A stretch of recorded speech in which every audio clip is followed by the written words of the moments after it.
dans la chaleur moite du centre du Vietnam, là où les montagnes semblent émerger d'un océan de forêts, s'étend une terre qui ne cesse d'étonner et d'inspirer, aussi bien les explorateurs que les scientifiques. Le parc national de Phong Nha, Cây Bang, d'une superficie de plus de 120 000 hectares, se dresse comme une forteresse naturelle à la rencontre des provinces de Quang Binh, Quang Tri et Ha Tinh. Ce parc, qui a valu au pays sa digne place au patrimoine mondial de l'UNESCO dès 2003, est avant tout le récit vivant de l'histoire de la Terre, gravé dans les plis de son relief, murmuré par ses cavernes et susurré au passage du vent dans sa forêt tropicale.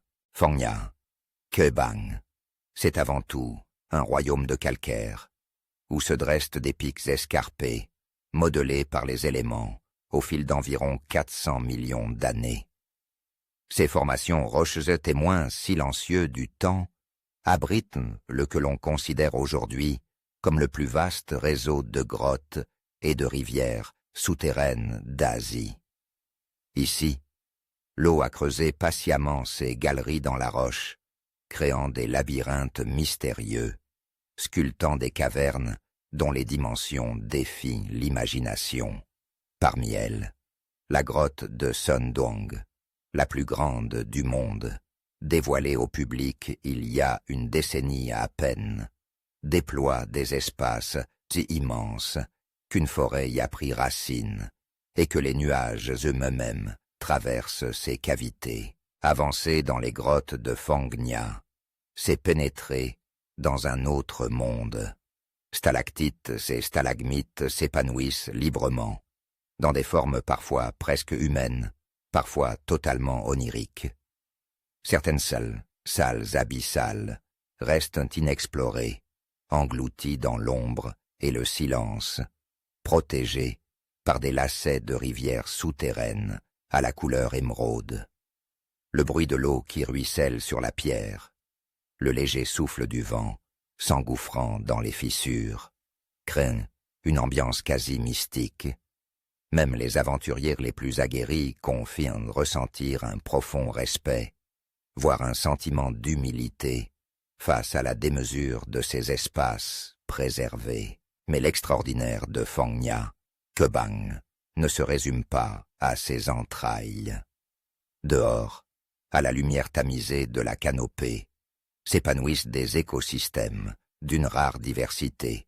Plus de 2500 espèces végétales y sont recensées, avec une profusion d'arbres anciens, de lianes épaisses et de fleurs étranges, que côtoient des papillons aux couleurs chatoyantes et une myriade d'oiseaux, dont le mythique calao bicorne, symbole ailé de la forêt indo-chinoise.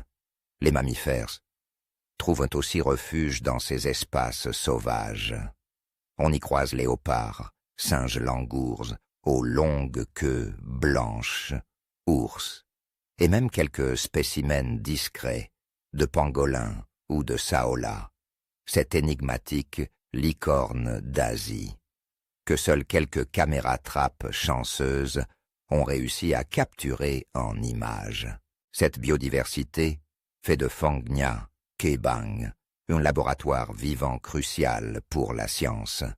De nouvelles espèces y sont régulièrement découvertes, aussi bien parmi les plantes que dans le règne animal.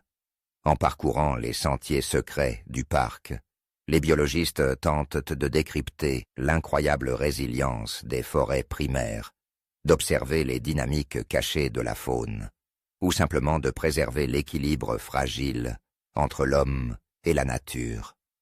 Chaque expédition dans la jungle, chaque plongée dans les grottes profondes, offre la promesse de révéler un chapitre nouveau de l'histoire naturelle vietnamienne. Pour les autochtones, le parc demeure bien plus qu'un simple site scientifique ou touristique. Depuis des générations, les ethnies vivant en périphérie du parc, essentiellement les Bruvan Kieu et les Taoi, partagent avec la forêt une relation faite d'ancestrale sagesse et de respect profond.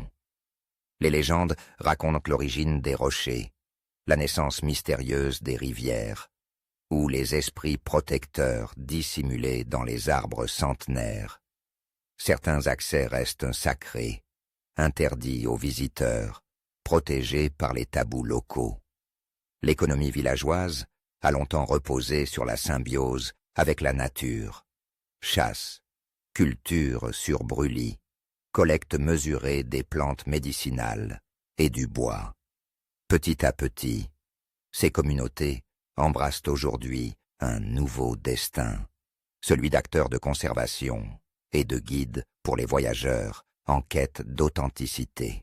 Carfangna, Kebang est aussi devenu un sanctuaire pour tous ceux qui rêvent de reconnecter avec l'essence brute du monde.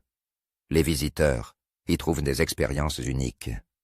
Excursions en kayak sur les rivières souterraines, escalades sur les pentes de calcaire, balades à la lampe frontale dans les caves illuminées uniquement par les feux de la curiosité. Dehors, les balades à vélo sillonnent des vallées paisibles, traversant champs de riz, villages traditionnels et points d'eau cristallines. Ici et là, la gentillesse souriante des habitants rappelle que ce territoire, autrefois théâtre de conflits et de souffrances, a retrouvé le viage de la paix. Au fil des saisons, le parc se métamorphose. Pendant la mousson, de juin à septembre, la forêt brille d'un vert profond et la rumeur des rivières grossies accompagne chaque pas. Dès les premiers jours de l'automne, le brouillard danse sur les reliefs, enveloppant les pics et les vallées d'un voile de mystère presque irréel. Les grottes, elles, gardent toute l'année une température stable, offrant aux visiteurs une fraîcheur bienvenue, lorsqu'à l'extérieur, le soleil inonde la jungle. Préserver un tel miracle de la nature reste un défi permanent.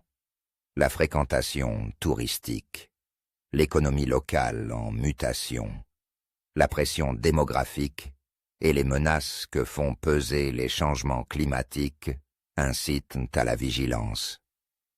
Les pouvoirs publics, en partenariat avec les organismes internationaux et les populations locales, œuvrent sans relâche pour organiser l'accueil des visiteurs, contrôler l'accès aux zones les plus fragiles et sensibiliser chacun à l'importance de respecter ses trésors.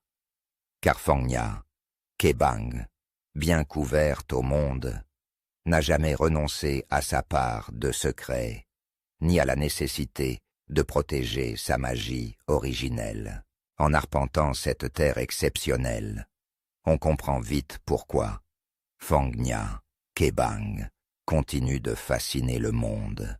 C'est une invitation à l'humilité face à la nature, une promenade à travers le temps géologique et l'histoire humaine, un hommage à la patience des fleuves, à l'obstination des racines et à la beauté brute des entrailles de la terre.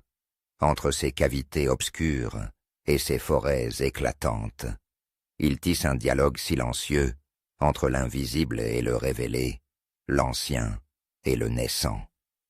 Quiconque croise le chemin de ce parc n'en ressort jamais tout à fait le même, héritier émerveillé d'un patrimoine sans égal, où la nature elle-même semble nous inviter à écouter, à observer et à protéger.